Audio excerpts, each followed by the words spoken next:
साथियों, मुंडामान की शासन व्यवस्था को हमने जो है पिछले वीडियो में थोड़ा कवर कर लिया था, कुछ इंपॉर्टेंट टर्म्स रह गया था, उसको देख लेते हैं। देखिए, मुंडामान की शासन व्यवस्था को अगर हम देखें तो सबसे पहले तीन इंपॉर्टेंट टर्म्स इसका याद रखने लेना है, क्योंकि 1831 और 32 के बाद जब आपका कोल विद्रोह होता है तो उसके बाद आपका विल्किंसन रूल लागू होता है।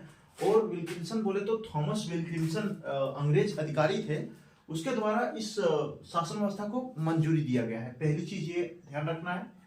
अब एक चीज और ध्यान रखना है, भारत की प्रथम गणतांत्रिक शासन व्यवस्था की संज्ञा इसे दी कही गई है।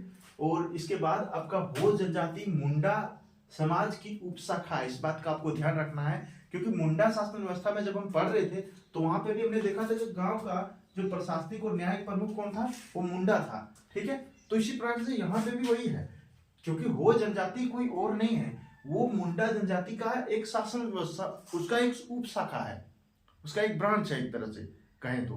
ठीक है, तो हो जनजाति मुंडा का एक उप शाखा हो गया मुंडा जनजाति का।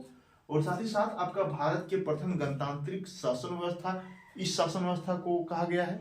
और इसके बाद हमने ये सारे डिटेल को हमने पिछले वीडियो में कवर कर लिया है।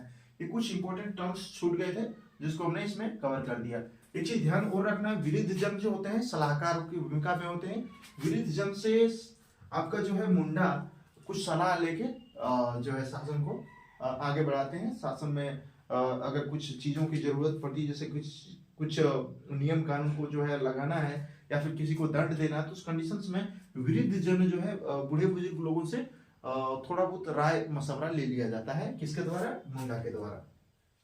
तो यहाँ पे ये चीजें हो गई। हमने सारे अधिकारियों के बारे में हमने पिछले वीडियो में चर्चा कर चुका है, तो वीडियो लंबा नहीं करेंगे। बहुत बहुत धन्यवाद। चैनल पे नए हो तो चैनल को सब्सक्राइब जरूर कर ले।